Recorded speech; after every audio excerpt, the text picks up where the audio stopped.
छौड़ी कहाँ तोर दुआरा गे, कहाँ हाको घरा छौड़ी कहाँ तोर दुआरा गे। के करहा ही धियावा तू बनल ही छिनार गे,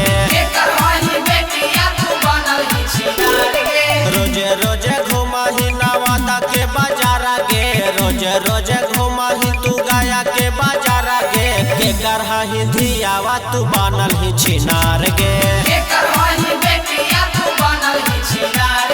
के करहा ही धियावा तू बनल ही छिनार गे।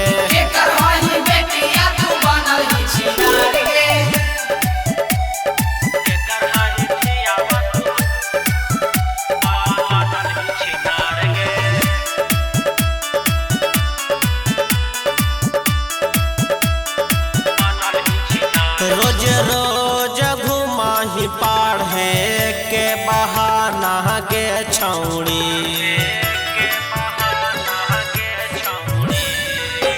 कभी नेताओं ने करहिया न जाना गे छौड़ी।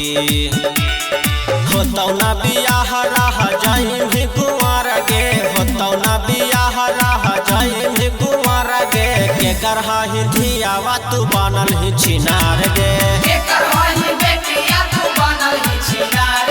के करहा ही धियावा तू बनल ही छिनार गे।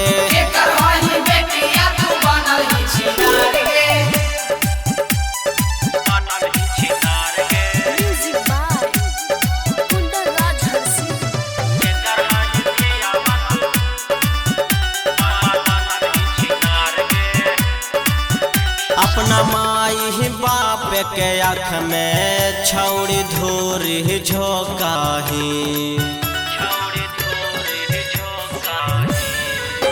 नीचे हो जा गंदा अपने हाथ से पोछही। छोटू शर्मा जान गेलौ कैसन हौ बिचारा गे, निशु छोटू जान गेलौ कैसन हौ बिचारा गे। के करहा ही धियावा तू बनल ही छिनार गे, के करहा